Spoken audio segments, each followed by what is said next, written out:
Hello. Yan. Blessed day mga kapamuso. Praise the Lord po, no? Dahil last Sunday na po ng January at alam na po natin, pag last Sunday ng January dito po sa Pilipinas, tayo po ay nakikiisa sa selebrasyon ng Bible Sunday.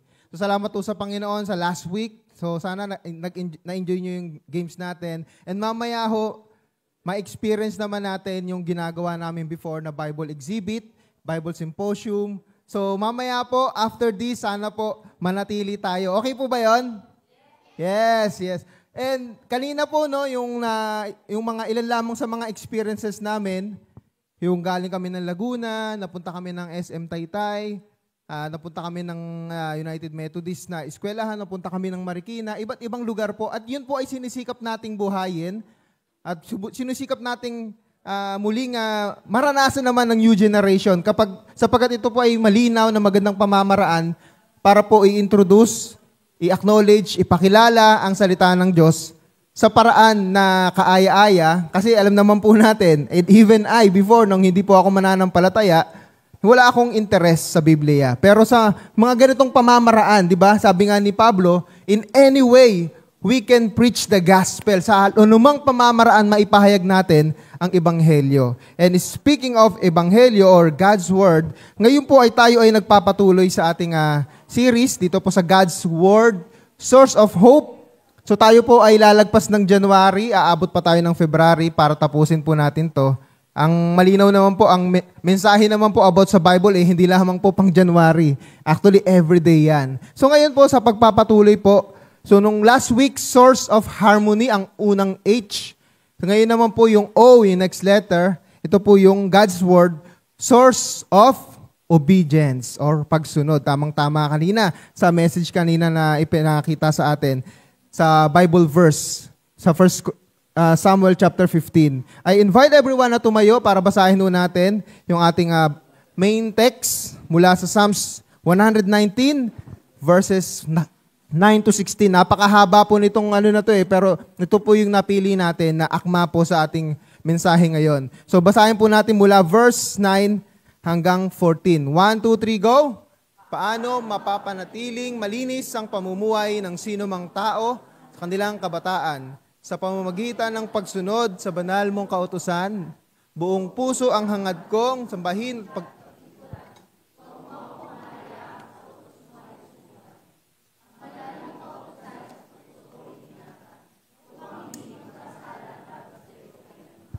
Pupurihin kita, Yahweh, ikay aking pupurihin. Ang lahat ng tuntunin mo ay ituro po sa akin. Next, meron pa ba yan? Ang lahat mong utos na sa akin ibinigay, palagi kong babanggitin, malakas kong isisigaw. Nagagalak na susundin ko ang iyong kautusan, higit pa sa kagalakang dulot nitong kayamanan. Ako'y laging mag-aaral sa lahat ng tuntunin mo, aking maunawaan, pagbubulay-bulayan ko. Sa bigay mong kautusan, lubos akong nalulugod, iingatan sa puso ko upang iyo'y di malimot. At tayo po'y manalangin. Panginoong Diyos, maraming salamat po sa mensahe na ito na inyong ibinigay sa amin.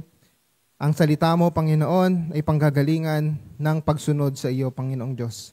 Sapagkat sabi nga po kanina, Panginoon, sa worship, isa sa pinakamahalaga, Panginoon, na hindi dapat namin baliwalain ay ang pagsunod. Kaya, Panginoong Diyos, at ang pagsunod na ito, panggagalingan ito, magiging gabay namin ang iyong salita. Pagpalain niyo po kami sa pag-aaral ng iyong salita sa pangalan ni Jesus. Amen. At maaari na pong mupo ang lahat. So, source of obedience. Ang pagsunod po, isa sa pinakamahirap siguro na sa buhay ng isang Kristiyano. Kasi sa pagsunod sa Diyos, it requires, kanina nabanggit, surrender.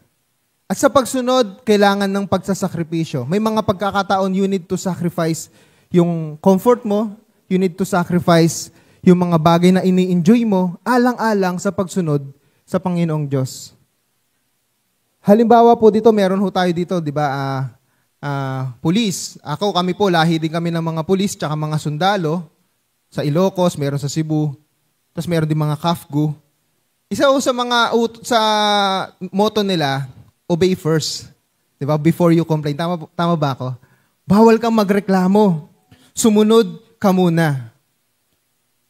Alam niyo po sa Bible, sabi ni Pablo sa 2 Timothy chapter 2, ang isang Kristiyano ay inahalin tulad sa isang sundalo na dapat tayo ay sumunod sa ating Panginoon. At sa pagsunod ho sa Panginoon, hindi yan bara-bara lang or base sa ating opinyon. Ang pinanggagalingan ng ating pagsunod, napakahalaga po, titignan natin ang ating manual. Ang manual po ng isang Kristiyano, ito po ay ang ating Biblia. So tignan ho natin, ayon po sa text natin, dalawang bagay lang, dalawa lang sa outline ng ating ipoproduce base doon. Napakarami nito, maaari tayong maglagay ng marami, pero dalawa lang. Ang salita ng Diyos ay gabay natin sa pagsunod sa kalooban ng Diyos. Ano po yung dalawang kalooban ng Diyos na ating lang pong dadaanan ngayon, base dito sa Psalms 119, verses 9 to 16. Letter A, basahin po natin. 1, 2, 3, go. Sa pagpapanatili ng malinis na pamumuhay. Sa English nito ay living a sanctified life. Ano po ba ang ibig sabihin ng magkakaroon ng malinis na pamumuhay? Ano ho ba ang ibig sabihin ng sanctified life? Hindi ito nangangahulugan ng pagiging perpekto. Walang sino man sa atin ng perpekto. Hindi ito nangangahulugan na hindi ka magkakasala kailanman. Sapagkat sinasalungat natin ang salita ng Diyos, pag sinasabi natin na hindi tayo magkakasala, malinaw po na binanggit yan. So 1 John chapter 1, verse 8, kung sinasabi mong hindi ka nagkakasala, diba, tinatawag mong sinungaling ang Diyos. Ibig sabihin po tayo ay nagkakasala. Pero ano ho ba ang ano naman yung sanctified? Kung tayo ay nagkakasala, paano tayo magiging sanctified? Unang-una po, syempre, tayo pinapatawad ng Panginoong Diyos, sabi doon sa verse 9. Pangalawa, pag sinabi pong sanctified sa English, tinatawag, sa salita rin na ginagamit dito ay set apart. Ano po ba ibig sabihin ng set apart? Nakahiwalay. Nakabukod. Mamaya, mabasahin natin yung John 17, English yung, pero sa Tagalog po, ibinukod ang term. Tayo po ay nakahiwalay. Mula, di ba? Ano po yung nagbago sa atin nung tayo kumilala sa Panginoon? Dati tayo ay nasa kamatayan, sabi sa Romans 8:1, ngayon tayo ay nasa buhay. Dati, tayo ay nasa kasalanan, ngayon tayo ay nasa kabanalan. Ang nagbago po yung buhay natin. At napakahalaga po bilang isang Kristiyano, kailangan namumuhay tayo ng may malinis na pamumuhay sa harap ng Panginoong Diyos. Sabi po dito sa verse 9, na basa na natin kanina, paano mapapanatiling malinis ang pamumuhay ng sinumang tao sa kanilang kabataan? Merong tanong, paano ba ako mananatiling malinis sa harap ng Panginoong Diyos? Paano? At binanggit pa nga dito sa kabataan. Bakit kaya kabataan? Bagamat ito po ay applicable sa lahat ng age level, mapa senior ka, dad, WAM, YA, pero bakit kaya kabataan? Ang kabataan, tama, mas mapusok, mas aggressive, mas curious sila, mas adventurous sila, at kadalasan, mas impulsive, mahala na kung ano yung gusto nilang gawin. Pero as you grow older, nagmamature ka, nag-iisipan mo na yung mga decision makings mo, yung mga gagawin mo. Ang mga kabataan, adventurous yan. And sometimes, may masamang adventurism. Ito yung pag ikaw ay sumusuway na sa kalooban ng Diyos at kung ikaw ay lumalayo na, doon umaalis ka na sa pagkakaroon ng sanctified life. Ano po yung kasagutan dito na ibinigay? Sa pamamagitan ng pagsunod sa banal mong kautusan. Ang pagkakaroon po ng buhay na kalugod-lugod sa harap ng Panginoong Diyos, it doesn't matter yung ating opinion. Sa ngayong generation na ito, masyado hong opinionated ang mga tao. Sa palagay ko naman, mabait naman ako. Sa palagay ko naman, alam naman ng Diyos ang puso ko. Pero, ano yung standard natin? Our standard is the Word of God. Kung ano ang nakasulat sa salita ng Diyos, ito yung magiging standard natin sa pamumuhay na kalugod-lugod at katanggap-tanggap sa harap ng Panginoong Diyos. Sabi ho sa salita ng Panginoong Diyos sa 1 Peter chapter 1, verse 16, sapagkat nasusulat, magpakabanal kayo sapagkat ako'y banal. Sino po yung ako doon? Yun po yung ating Panginoong Diyos. Ito po inutos ng Diyos sa Old Testament pa at binanggit ni Pedro mula sa Leviticus. Kinakailangan tayo'y magpakabanal. Siguro, kay kilabutan kayo, kung sasabihin ko po sa inyo na kayo po ang mga santo. Alam niyo po ba yun? Kasi pag sinabi nating santo, ang thinking natin ay yung mga ribulto. Pero kung titignan po natin ang sinasabi sa Romans chapter 8 verse 26 and Psalms 116 verse 15, ang mga saints po, isa pong itong term ng mga tao na mayroong pananampalataya sa Panginoong Diyos. At pag sinabing saints, hindi mo po mahihiwalay ang salitang kabanalan. Kaya't nakakalungkot po, nalulungkot ang ating Panginoong Diyos. Pag sinasabi nating tayo'y mananampalataya, pag sinasabi nating tayo'y Kristiyano, but we are living a double, diba? Double standard, doble kara na pamumuhay. Kristiyano pag Sunday, pag uwi sa bahay, pagdating sa eskwela or sa trabaho, paano tayo namumuhay? At sinasabi po na malinaw sa salita ng Panginoong Diyos, we need to live a sanctified life. Dito ho, ang mundo natin is a fallen world, madilim na mundo, at kailangan natin ng liwanag. Sabi ho ng Psalms 119 verses 105 and 106, your word is a lamp to my feet and a light to my path. Ano ho ang kaibahan ng lamp sa light? Diba? Pag sinabi nating lamp, yun yung mga short distance. Pag sinabi nating light, yun naman yung parang flashlight, yung pang medyo mas malayuan. Ang Biblia po ay nagsisilbing liwanag sa madilim na mundo na ating tinatahak ngayon. Marami tayong katanungan, maraming tukso, maraming kasalanan sa paligid na nakikita natin. Pero ang salita ng Panginoong Diyos ay kinumpara sa liwanag. Kung paano ang ating Diyos ay liwanag. At tayo ay magiging liwanag kung tayo ay isinasapamuhay natin. Sapagkat sabi po ni Lord Jesus Christ sa Matthew chapter 5, you are the light of the world. Tayo ay liwanag ng sanlibutan. Paano mangyayari yon? Sa pamamagitan po ng salita ng Diyos na ating aaralin, na ating isasapamuhay. Tingnan po natin, no? Ang alam lang natin yung verse 105 pero sabi sa 106, I have sworn and I will confirm it that I will keep your righteous ordinances. Saan po? Paano itinawag ang salita ng Diyos? Righteous ordinances. Matuwid na kautusan. Gaano man ho, minsan kasakit sumunod sa utos ng Diyos, ito po'y matuwid, ito po'y dapat lang nating sundin. May mga pagkakataon, mahirap sundin, but this is the right thing to do because it is a righteous ordinances. We can live a sanctified life through the Spirit and God's Word. Mahirap po, sa totoo lang, pero kaya ho natin. Wala hong imposible. Sa pamamagitan po ng una ng banal na espiritu na nasa atin. Kung ikaw ay sinasabi mong ikay mananampalataya ng ating Panginoong Jesucristo, Romans chapter 8 verses 9 and 10, you have the Holy Spirit na nananahan sa iyo. 1 Corinthians chapter 3, pati sa chapter 6, meron tayong banal na espiritu na nananahan sa atin. Ito ang tutulong sa atin na magkaroon tayo ng desire at kakayahan para sumunod. At ang salita ng Diyos naman ay ang magiging gabay natin.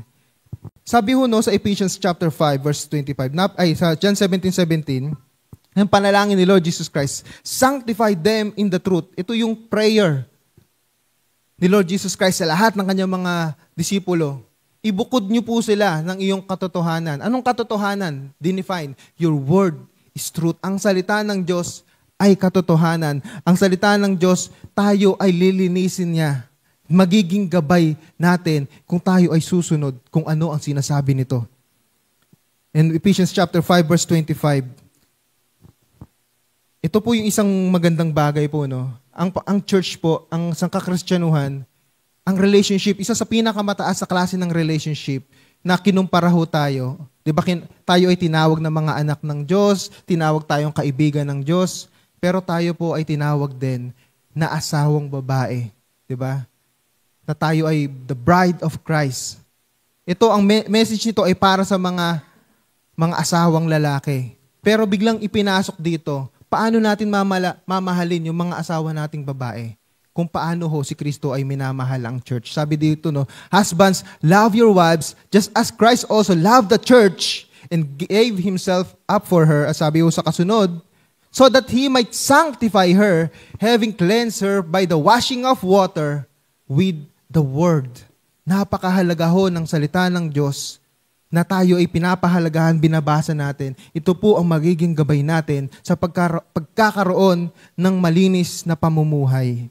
The question is, ano ang grado mo pagdating sa pagbabasa ng Biblia? Ano ang grado natin pagdating sa pagsunod sa salita ng Panginoong Diyos? The reason na tayo po ay nahihirapan, because hindi natin pinapahalagahan ang salita ng Diyos.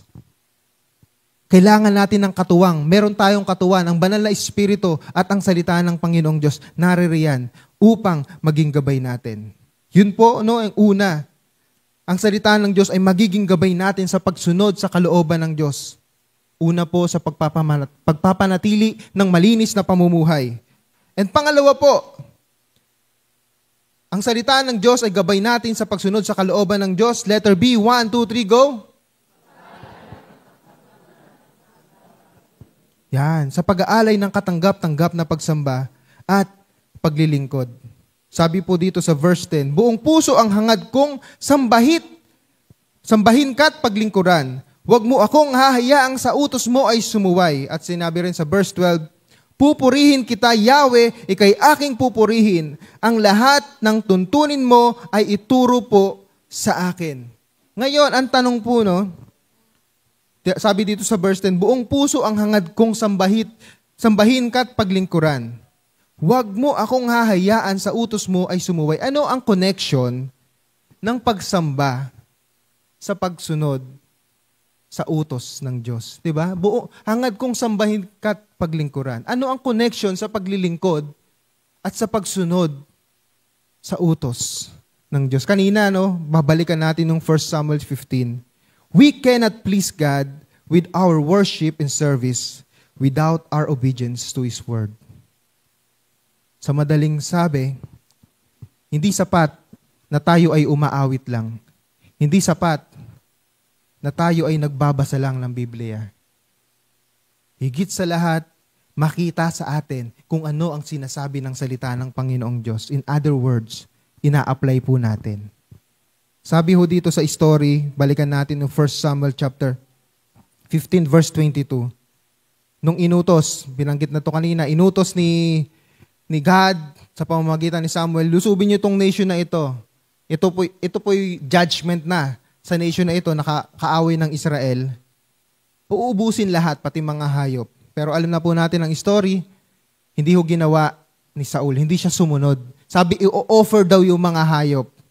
Sabi ni Samuel, sinabi ni Samuel sa 1 Samuel chapter 15 verse 22, akala mo ba'y higit na magugustuhan ni Yahweh ang handog at hain kaysa ang pagsunod sa Kanya? Mas mabuti ang pagsunod kay Yahweh kaysa paghahandog. At ang pakikinig ay higit sa haing taba ng tupa. Dapat po natin maunawaan ito po yung form of worship nung unang panahon. At hindi na ho natin kailangan itong gawin, yung mag-offer ng mga hayop. Sapagkat si Lord Jesus Christ na yung naging offering. Siya na yung naging offering para ho sa pagpapatawad ng ating mga kasalanan. Si Lord Jesus Christ na yung naging daan upang tayo makalapit sa Ama pag tayo ay sasamba sa Kanya. Pero ang sabi ho dito, sa story, si Saul, hindi niya ho inubos yung mga hayop. Hindi niya pinatay lahat. Nagtira siya ng mga buhay para i-offer. Pero hindi ho natuwa ang Diyos.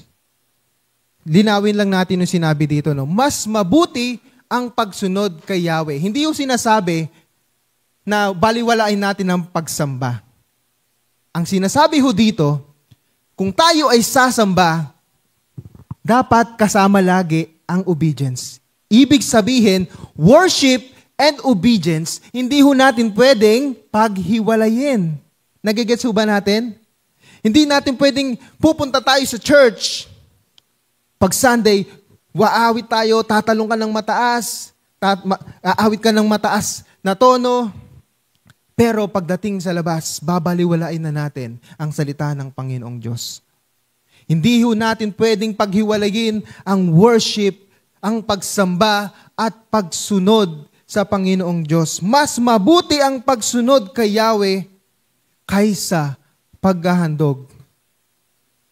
Napakahalaga ho na tayo'y sumamba sa ating Panginoong Diyos. Pero sa pagsamba natin sa Panginoong Diyos, ipapanalangin natin, huhingi tayo ng tulong sa Diyos, Lord, tulungan mo po akong sumunod sa iyo. At ito po yung magiging kalugod-lugod na pagsamba. Naalala niyo Romans chapter 12 verse 1, di ba?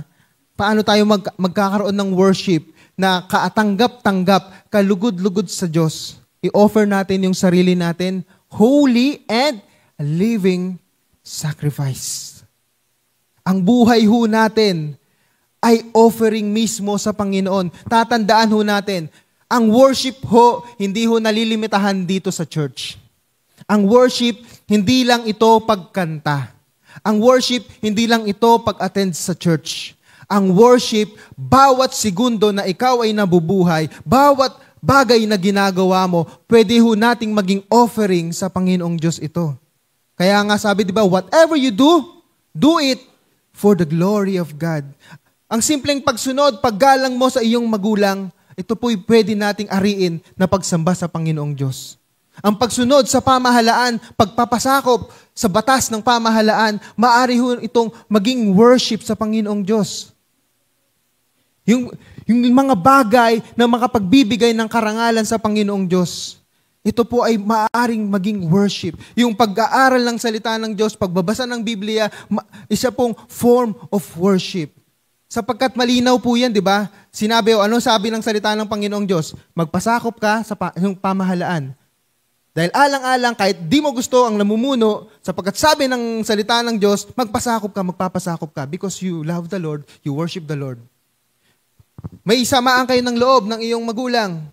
Or naiinis ka, lagi kang inuutusan, pero sabi ng salita ng Panginoong Diyos, honor your father and your mother. Kahit nag-ML ka, susundin mo. Sabi sa Bible, honor your father and your mother. Di ba? Yung nag-uumpisa ka pa lang, ilang oras ba ang ML? Ano ba yung pinakamaiksi? 30 minutes? Mahigit pa. Isipin mo, di ba, ikaw na lang yung natitirang buhay sa mga kakampi mo. Inutusan ka bumili ng nanay mo, bumili ka ng toyo. Tinoyo ka bigla. Sabi, pwede ba yung toyo ko, Nay? May toyo na ako eh. Ako yung pag-asa ng mga teammate ko para manalo. Pero dahil ikaw gusto mong sumunod sa sinasabi ng salita ng Diyos, sabi ng salita ng Diyos, honor your father and your mother. Ang salita, nandiyan po ang salita ng Diyos upang maging gabay natin. At pag sinusunod natin ang salita ng Diyos sa lahat ng aspeto ng buhay natin, lately, di ba, may mga nakausap tayo, patungkol sa kanilang career, patungkol sa kanilang pag-aaral, may mga counseling tayo lately. At hindi ho natin pwedeng puro opinion lang natin. Napakahalaga ho sa pagbibigay ng payo. Isa sa alang-alang natin lagi ang salita ng Panginoong Diyos. Later on, makikita ho natin sa illustration natin na kung paano po ang salita ng Panginoong Diyos ay napaka-practical po. Sabi ho sa Proverbs chapter 15 verse 8, basahin ho natin. 1, 2, 3, go!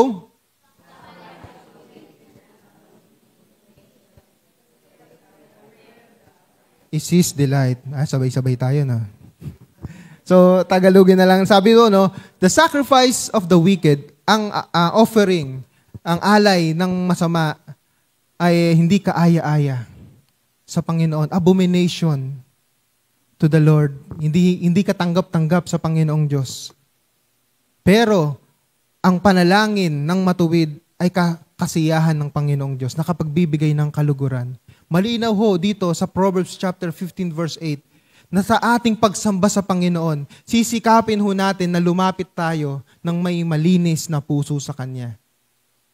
Sa pamamagitan ho, sa paghingi ng tawad, sa pamamagitan sa pagsunod ng sasalita ng Panginoong Diyos. Sabi natin kanina, hindi natin pwedeng paghiwalayin ang worship and obedience. You cannot worship God without obedience. At ang obedience po is one of the highest form of worship. Naniniwala ba kayo doon? Kasi yan po araw-araw. Tayo every Sunday lang tayo pumupunta dito. Pero ang pagsunod, yan ang pinaka-challenge. At ang salita ng Panginoong Diyos, is source of obedience. Ang tanong ho, paano ho natin magiging gabay, magiging source of obedience ang salita ng Panginoong Diyos? Ang salita ng Diyos ay dapat napahalagahan natin. Pag sinabi hong pahalagahan, sabi ho, di ba kanina, yung sa English yun, no, treasure, cherish, yun yung term na ginamit. I cherish your word in my heart. Sinabi ho sa Matthew, ni Lord Jesus Christ sa Matthew chapter 6, kung nasaan naroon ang iyong ang iyong puso, naroon ang iyong kayamanan. So, kung ano po yung pinapahalagahan mo, yun yung nagiging kayamanan mo. Kung ang salita ng Diyos ay pinapahalagahan mo sa puso mo, ito ay maaari nating ituring na kayamanan natin. At ang tanong, paano nga po natin maipapakita, paano natin masasabi, mapapatunayan na pinapahalagahan talaga natin ang salita ng Panginoong Diyos? Madali kasing sabihin, I'm a Bible-loving Christian. Di ba meron tayong kanta? Sino nakakaalala ng lyrics na yun? We're God's Bible-loving people. Diba? Paano mo masasabi talaga that you are a Bible-loving person, that you are a Bible-loving Christian? Magbibigay ho tayo ng 4. Malapit na tayo matapos. Kasi meron tayong symposium mamaya, tapusin natin ng maaga to. Gusto nyo? Okay, letter A. Basahin natin. 1, 2, 3, go! Yan, basahin palagi. At sabi, ipahayag ito. Ang tanong, nagbabasa ba tayo palagi? It's either yung ating devotion or yung ating Bible reading program. Pakitapik ng katabi mo. Kapatid, sabi mo, kapatid, magbasa ka na. Parang feeling ko naman kasi nagbabasa naman yata. Sabi mo na lang, kapatid, salamat. Nagbabasa ka palagi ng Bible. Yan. Pag natawa, ibig sabihin, nagbabasa talaga. Yan. Marami yung natawa kanina eh. Okay. Sabi ko kanina sa verse 13. Ito po yung sa verse 13. Nasa Psalm 100, pa rin tayo, 19, Ang lahat mong mga utos sa aking ibinigay, palagi kong babanggitin, malakas kong isisigaw. Ito po, ito yung larawan. Hindi ito literal na habang nagbabasa ka sa bahay, sisigaw ka, naririnig ka ng nanay mo. Nagbasa ka, in the beginning, God created the heavens and the earth. Bigla napatayo yung nanay mo. Anong nangyari sa anak ko? Nababaliw na yata. Sabi nila, ang Bible daw, marami daw nababaliw. Meron kami dating kapitbahay, ganun eh. May dalang Bible dati sa Taytay. Baka naman mataranta, no? Yung wag ganun. Ibig sabihin ho nito, bukod sa literal na naririnig mo yung sarili mo, ibig sabihin, you are proud of it. Hindi ka nahihiya na yung banggitin ang salita ng Diyos, hindi ka nahihiya mag-share ng Bible verse, hindi ka nahihiya na tangan-tangan mo ang Bible habang ikaw ay naglalakad, hindi ka nahihiya sa salita ng Diyos. We are not ashamed of the gospel. Napaka-powerful po. Alam niyo po ba, pag tayo ay nagbabasa ng Bible na naririnig ho natin, kasi ito po napansin ko, pag tayo ay nagbabasa ng kahit Bible or any books, ay anumang babasahin, nang walang boses, ang galing ho natin magbasa. Alam niyo po ba yun? Pag nagbabasa tayong tahimik, grabe, sa isip mo meron pang mga accent, British accent. In the beginning, God created the heavens and the earth. Diba? So, for God so loved the world that He gave His only begotten Son. Mga ganun yung tono natin sa Pero pag merong boses, ano yung napapansin? Nabubulol na tayo. Bukod ho, meron siyang power, naririnig ng kalaban natin, yung ang diablo, ang mga demonyo nasa paligid lang eh. Pag binabanggit mo ang salita ng Panginoong Diyos, nagkakaroon siya ng kapangyarihan na hindi mo nakikita, nagkakaroon ka ng proteksyon. Naririnig ng diablo yan, naririnig ng mga demonyo, but ikaw nagbabasa ka ng Bible. Kaya nga iba, di ba ginagawa? Siyempre, iba malalabo na mata, ang ginagawin nila, yung audio Bible. Napakahalaga din po na pag tayo magbabasa, try natin, kahit pabulong lang, yung naririnig natin. Bukod sa gagaling ka na magbasa, yung mababawasan ng pagkabulol, meron hong kapangyarihan yan. Tatandaan ho natin, si Lord Jesus Christ, nilabanan niya ang temptation, nilabanan niya si Satanas, hindi sa pamamagitan ng kanyang natural na kapangyarihan, di ba? Hindi siya gumamit ng Rasengan, Kamehame Wave, or whatever na powers na meron sa mga anime. gumamit siya ng Word of God. So, napakahalaga ho tayo ay nagbabasa sapagkat meron po siyang kapangyarihan. Ang kapangyarihan para tayo to live a holy life, sanctified life, and obedient life before God. Letter B. Letter B. Paano natin maipapakita na talagang pinahalagahan natin ang salita ng Panginoong Diyos? 1, 2, 3, go! Yan, sundin ito ng may kagalakan. Hindi na lamang ito basta susundin mo, kundi nagagalak ka. Minsan may mga pagkakataon, mahirap pong sumunod sa sinasabi ng kalooban ng Panginoong Diyos. But nevertheless, kailangan ho natin matutunan na sumunod ng may kagalakan. Sabi ho dito sa verse 14, nagagalak na susundin ko ang iyong kautusan, higit pa sa kagalakang dulot nitong kayamanan. Ang pagkakaroon ho ng kagalakan sa salita ng Panginoong Diyos, it is a decision. May mga alam na, aminado naman tayo. Kakaunawaan tayo dito. Nakakatamad po talaga, no? Straight to the point na tayo. Nakakatamad talaga. Lalong-lalo na kung ang babasahin mo sa Bible ay mga lahi-lahi at mga numbers. Ito ang lahi ni Abraham, ang lahi ni Adan. Ang bilang nila ay 20,000, 3,000, apat na dami. Nakaka-board talaga. Diba? Pero alam niyo po, no, yan po ay nasulat at merong yung purpose. For example po, no, so Matthew chapter 1, ito ang lahi ni Jesus, na anak ni Abraham, mula kay Abraham, mula kay David. Alam niyo po, no, yung Matthew chapter 1 verse 1 na yan, marami na hong na-evangelize yan ng mga Jewish people. Kasi sa kanila mahalaga yan eh. Kasi tatandaan ho natin, ang New Testament, hindi ho yan English or Filipino or European, ito po ay galing sa mga Hudyo. Na kumalat sa atin ngayon, para tayo ay maligtas din at makilala natin ang tunay na Diyos. So Matthew chapter 1 na yan, verse 1, marami hong na-evangelize dyan, marami na born again. Ibig sabihin po, bawat letra, bawat salita na nakasulat sa Bible, kahit gaano man sa unang tingin natin ay parang wala namang kwenta, wala namang kinalaman, meron ho yan. Siguro may mga pagkakataon, ito, alam to ni Tatay Ray, no? Pati marami na rin sa atin. Minsan babasahin natin yung Bible, sa unang basa natin wala. Tapos pagdating ng susunod na taon, wala pa rin. Pero pagdating ng pangatlong taon, parang may kakaiba na siyang meaning. Ito po yung tinatawag na revelation. Nagkakaroon ng revelasyon ang Panginoong Diyos. Nagkakaroon ng pagbukas ng pangunawa. Ay, ito pala yung message nito. Kung tayo ay magbabasa ng Bible, mararanasan natin yon. Meron siyang parang hidden message na ipapaunawa sa iyo ng Panginoon sa takdang panahon. Pero napakahalaga ho na tayo, babasahin natin, susundin natin ang salita ng Panginoong Diyos ng merong kagalakan. Magde-decide tayo. Lalabanan natin ang katamaran. Hindi yung magbabasa ka ng parang masama pa loob mo. Ikaw na nga ang gustong i-bless ng Lord. Diba naniniwala ba tayo na may pagpapala sa pagbabasa ng Bible? Diba? Pero minsan masama pa loob natin. Ano ba naman to? Basa na naman, diba? Minsan alang-alang na lang sa checklist, mga ganyan.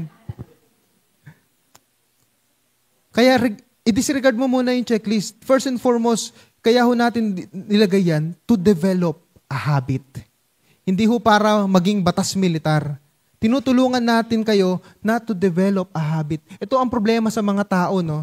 Ang mga tao galit sa batas. 'Di ba? Merong pedestrian lane. Tatawid ka doon sa hindi tawiran. Merong overpass. Sa EDSA, di ba? Bagamat parang bundok yung isang, asan ba yung banda yun? Parang bundok yung overpass doon, tawiran. Tatawid ka pa rin, kalaban mo yung mga bus, yung mga mabibilis na sasakyan pag nasagasaan. Hihingi ka ng GCash, piso, mga mabubuting puso, di ba? Mga yun ang term ngayon, di ba? Sa mga mabubuting puso, piso lang po, mga ganyan. Hindi tayo sumunod. May mga batas. Ang mga batas ay nilikha para ho sa ating kabutihan. Bagamat may mga batas ho, 'di ba, sa gobyerno minsan at sa ibang bansa, may mga batas na hindi kaaya-aya, pero ang kautusan ho ng Panginoong Diyos, ayan ay naisulat para ho sa ating kabutihan. Kailangan ho nating sundin upang tayo ay hindi mapahamak. And letter C, pangatlo, paano ho natin mapapatunayan o mapapakita na pinapahalagahan talaga natin? 1, 2, 3, go! Sabi ho sa verse 15, ako'y laging mag-aaral sa lahat ng tuntunin mo, ng aking maunawaan, pagbubulay-bulayan ko. Alam niyo po, no, isa sa ginawa ko po ngayon, sa pagbabasa ko po ng Bible, minsan, hindi ko na po pinipersa na 3 chapters. At minsan hindi ko na rin pinipersa na 1 chapter a day. Basta importante ho, meron tayong regular na Bible reading program. Kasi mahalaga din kasi yung maunawaan natin yung binabasa natin. Ibang bagay po yung nagbabasa ka, 'di ba? Pero maganda din po idagdag natin yung pag-aaralan natin. Ano po yung purpose? Para maunawaan natin. Kasi pag naunawaan natin, doon nagkakaroon ng tamang aplikasyon. Minsan, darating lang siya, wala tayong maalala, sapagkat sapat na sa atin nung makapagbasa ng Bible. I-level up ho natin ang pagbabasa natin ng Bible. Kung tayo po ay nagbabasa ng Bible, very good. Very good yan. Pero i-level up natin. Isama natin yung pag-aaral. 'Di ba? Ngayon, mapalad tayo, may mga may mga internet na, may mga chat GPT na. Tatanong ka lang kay chat GPT, ano kaya nangyari dito? Bagamat mas maganda po bago kayo mag-chat GPT, trabahuhin nyo muna. Ito po ang rule sa pagbabasa ng Bible. Bago kayo kasi maiimpluwensyahan ka na eh. Bago ka mag-research, maganda yung mga historical backgrounds, okay lang yan. Pero minsan maaapektuhan yung pag-unawa natin sa Bible, paano kung doon ka napunta sa mali? Yun ang na-research mo, sabi dito, hindi pala Diyos si Jesus, doon ka napunta eh. Kaya nakikigets natin, naiimpluwensyahan tayo. So napakahalaga ho, pag-aralan muna natin. Pag talagang tuyong-tuyo na utak mo, wala ka nang mailabas, di ba? Tsaka mag-chat GPT ka, mga ganyan, or anumang yung mga reliable sources natin. Kailangan mo kasi natin pag-aralan ito. At pag pinag-aralan natin, mauunawaan natin. At pag naunawaan natin, nagkakaroon ng tamang aplikasyon. And letter D, last but not the least, paano natin pahalagahan ng salita ng Panginoong Diyos? 1, 2, 3, go! Yun, pareho lang ito ng kanina, yung kagalakan. Pero ito, ingatan sa puso. Hindi ingatan sa utak, kundi ingatan sa puso. Ang puso ay larawan ng iyong sariling desisyon, ng iyong, kung ano ang iyong tinuturing na mahalagang bagay, kung ano yung desisyon mo, your will, yung puso. So napakahalaga ho ang salita ng Diyos. We will treasure it in our heart. Sabi ho sa English, treasure, cherish, yung salitang ginamit. Ang banal mong kautusan sa puso ko, iingatan upang hindi magkasala laban sa iyo kailanman. Sabi sa English, your word I have treasured in my heart. I have cherished your word in my heart. Ganun yung term. Itinuturing ba natin na kayamanan ang salita ng Panginoong Diyos? Pag itinuturing natin na kayamanan yan, ibig sabihin niya, pinapahalagahan mo talaga. Hindi lilipas ang araw na hindi ka magbabasa, hindi ka magde-devotion, kasi pinapahalagahan mo. Ito po yung klaseng relationship na meron tayo sa Panginoong Diyos. Hindi natin nakikita ang Diyos. Pero sa pamamagitan ng Biblia, siya'y nangungusap sa atin. Sabi sa verse 16, sa bigay mong kautusan, lubos akong nalulugod, iingatan sa puso ko upang iyo'y di malimot. Dahil siya, nagiging kaluguran niya ang salita ng Panginoong Diyos, dahil ito iniingatan niya sa puso niya, ano yung nagiging dulot nito? Hindi nalilimutan. Bagamat maaring hindi natin kabisado ang Bible verse word for word, bagamat siguro maaring hindi tayo kakaunti lang yung mga verses na kabisado natin, pero pag tayo po ay nagbabasa, nag-aaral ng salita ng Panginoong Diyos, darating ang panahon, meron ka mahuhugot. Ano sabi ni Lord Jesus Christ? Ano ang trabaho ng Holy Spirit? Sa John chapter 14 verse 26. Di ba? The teacher. Siya kinumpara sa guro. Ano gagawin niya? Ipapaunawa sa atin. Yung mga sinabi ng Panginoong Hesus. Kung ano ang nasa salita ng Panginoong Diyos. Paano? Kung hindi ka nagbabasa ng Bible, paano magpapaalala ang Holy Spirit sa'yo? Di ba? Parang exam yan eh. Yung nag-e-exam ka, parang alam ko to ah. Parang alam ko to ah. Absent ka nung araw na yun eh. Paano mo malalaman? Sana maalala ko to. Sana maalala ko to. Hindi ka nag-review ng araw na yun. Paano mo maaalala? Ganon din. Paano mo maaalala ang sinasabi ng Panginoong Diyos kung hindi ka nagbabasa? Paano magpapaalala ang banal na Espiritu? Kailangan ingatan natin sa puso ang salita ng Panginoong Diyos at maging kaluguran natin ito. Gusto ko pong i-share sa inyo yung dalawang taong ito, no? Pero si General Edmund Allenby. Ito po yung nangyari noong World War I. Ang World War I po, 1914 hanggang 1919, kung hindi ako nagkakamali. Siya po ay nasa Israel noon, o sa Jerusalem. At sila po ay merong kalaban nung panahon na ito, yung Ottoman Empire. Kilala niyo ba yung Ottoman Empire? Inabutan niyo ba yan? Hindi, no? Anong bansa ito? Kakampi nila Germany. World War I. Ito po yung Turkey, Ottoman Empire. So, noong 1917, meron siyang misyon na palayain ang Jerusalem. Kailangan ang Jerusalem ay mapalaya mula sa kamay ng Ottoman Empire. Para magkaroon po tayo ng background, 400 years na po hawak-hawak ng Ottoman Empire mula pa noong 1500s ang Israel, ang Jerusalem. Ano po ito? Ito po ay isang Muslim. Diba ang Turkey, diba? Ngayon, majority Muslim. At dumating pa yung pagkakataon na nagkaroon ng matinding persecution, millions ng mga mananampalataya, kasi iba't ibang faith po yung narariyan sa Jerusalem. Andiyan ang Muslim, andiyan ang mga Judaism, at syempre, andiyan din ang mga Kristiyano. Dumating yung punto sa history na pinatay ang mga mananampalataya maliban sa mga Muslim.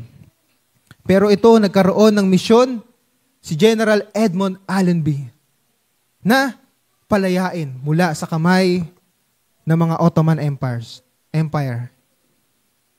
Tanong siya sa kanyang superior, nag-reply yung kanyang superior. At doon sa reply na yon, merong nakasulat na Bible verse. Si General Edmund Allenby po ay isa po siyang Kristiyano at naniniwala po siya sa Biblia. Kaya ito po yung verse na pinaasa sa kanya. Ito ang sinabi sa akin ni Yahweh, walang makakapigil sa akin sa pagtatanggol sa bundok ng Zion. Matatagpuan po yan sa Jerusalem. Kung paano ang leon ay hindi mapipigil sa paglapa nito sa kanyang biktima, kahit pa magsisigaw ang mga pastol. Next, kaya't sa pagdating ni Yahweh na makapangyarihan sa lahat, ay walang makakapigil upang ipagtanggol ang Zion at ang burol nito. Sabi pa po sa verse 5, tulad ng pag-aalaga ng ibon sa kanyang inakay, gayon iingatan ni Yahweh na makapangyarihan sa lahat ang Jerusalem. Ipagtatanggol niya ito at ililigtas, hindi niya ito pababayaan. Ito po ay pinanghawakan ni General Edmund Allenby. Bilang naniniwala po siya sa Biblia. Pero ang hamon po, paano niya mapapalaya ang Jerusalem na wala hong masisirang mga establishmento. Dahil historical sites po yan. Natatandaan po natin yung mga mahilig po sa history. Nung World War II, di ba? Nung binomba ng nuclear bomb ang Japan, iniwasan po ng Amerika yung mga historical sites. Sa gera po, ganun yung may mga batas po sila, no? Yung Geneva Convention. Iingatan mo yung mga historical sites. Huwag mong bobombahin, huwag mong sisirain. Ito yung challenge ngayon. Kayang-kaya siguro nilang palayain, pero paano nila mapapalaya itong Jerusalem na walang masisirang establishment? So ito po yung ginawa ni General Allenby. Inutusan niya yung kanyang mga sundalo magpalipad ng maraming eroplano, at sa maraming eroplano, siya po ay merong nakasulat. Naisulat ko ba dito yun? Surrender the city. Allenby. Yun yung nakasulat. Na in Arabic also. Kaso nga ay English. Pero ang problema, nagkaroon ng misinterpretation. Surrender the city. Ang pagkakaintindi nila ay Allah, Bay. Na ang ibig sabihin po, Allah, di ba? Diyos, Bay, Son. Surrender the city, Son of God. Ganun yung pagkakaintindi nila. Kaya nung December 8, paglipad nila ng mga eroplano, kinagabihan ng mga Ottoman Empire, umalis sila. Natakot sila. Himala. Dahil sumunod lang, nagtiwala si General Allenby sa salita ng Panginoong Diyos. Nakikita natin yung Bible, kahit sa pinaka-practical na sa aspeto ng buhay natin, magagamit at magagamit natin. Anong kinalaman nito? Sa gera. Pero naniwala siya, ang Diyos ang mag-iingat sa bansang Israel. At nangako nga sila nung British, nung panahon na ito, na pag napalaya nila ang Israel, magkakaroon sila ng sariling bansa sapagkat wala pa pong bansa ang Israel nito. At pangalawa po, after 2 months, meron na namang isang miracle na nangyari na naging gabay po ang salita ng Panginoong Diyos. Ito naman po si Major Vivian Gilbert. Yan po yung kanyang libro, no? Makikita natin dyan, nakasulat din dyan wala kasi ako makitang picture niya. Andiyan din si Allenby sa kanyang libro. Sila po ay nasa Michmash nung panahon nito. Familiar kayo sa lugar na Michmash? 1 Samuel chapter 13. Ito po yung lugar. So, tingnan natin. Ayan, ito po yung Michmash. Nadoble pala yung picture, ano? Oo nga, nadoble nga yung picture. So, sa 1 Samuel chapter 13, so, i-research nyo na lang yung lugar na Michmash. Valley po siya, o lambak. Pag sinabing lambak, matarik na bundok siya, di ba? Na flat naman sa taas. Pagdating sa gera, sino ang advantage? Yung nasa taas o nasa baba? Nasa taas. Nung panahon na yan, ang Ottoman Empire, nasa taas sila. Kasi hindi pa, yung Jerusalem lang naman nung palayaan nila nung 2 months ago, December. Pero ito, 1918 na to, February, sila ay nasa baba. Nagkampo sila doon sapagkat meron silang misyon na paalisin ng mga Ottoman Empire.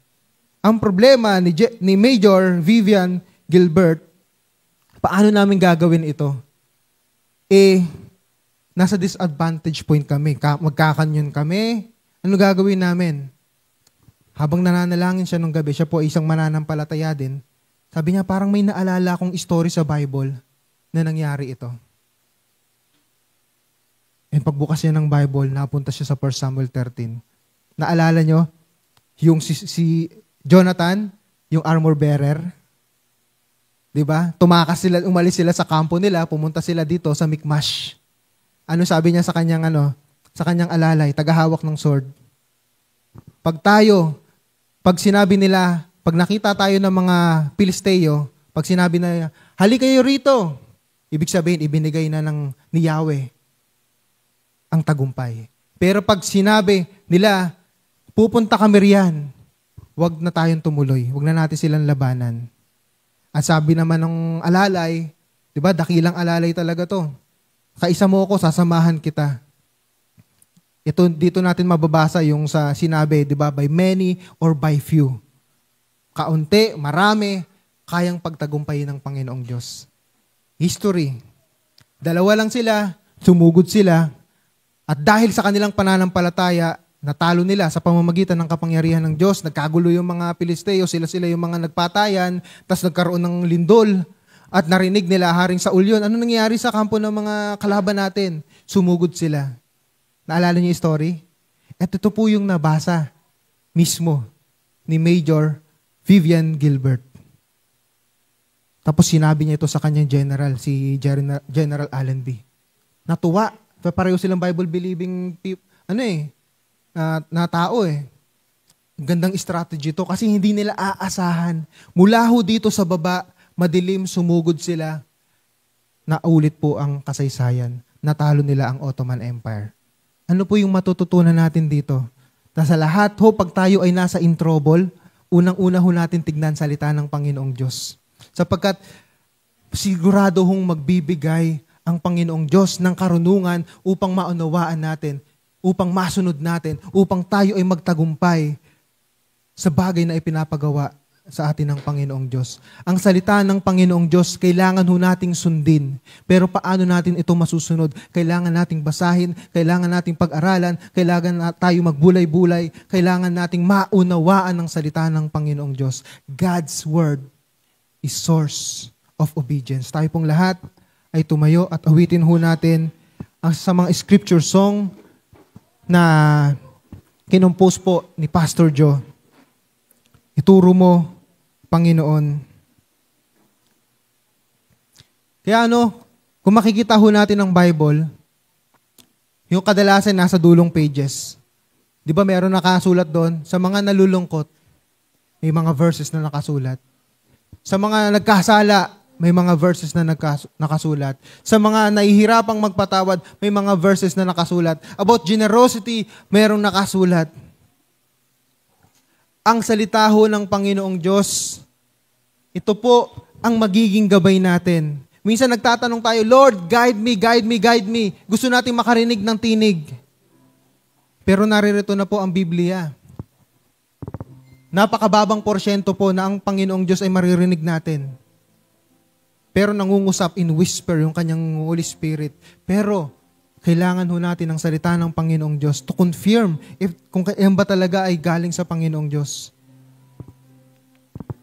At napakahalaga ho na maging panalangin natin itong ituro mo, Panginoon. Ituro mo, Panginoon, ang layunin ng iyong kautusan. Bakit pa tayo kailangan sumunod sa kautusan ng Diyos? Bakit ba tayo kailangan magbasa ng Biblia? Merong layunin. Hindi ho pwedeng ihiwalay sa isang Kristiyano ang Biblia. Kaya nakakalungkot ho at nalulungkot ang ating Panginoong Diyos when we are proudly saying, I am a Christian, but you're not reading the Bible. I am a Christian, pero hindi mo pinapahalagahan ang salita ng Panginoong Diyos. Today, I am challenging you, kapamuso. Magkaroon tayo ng debosyon sa Panginoong Diyos at sa Kanyang salita. Upang maranasan natin ang pagpapala, upang maranasan natin ang kapangyarihan, upang maranasan natin ang kaliwanagan, gabay ng Diyos sa lahat ng gagawin natin. Hallelujah, Lord.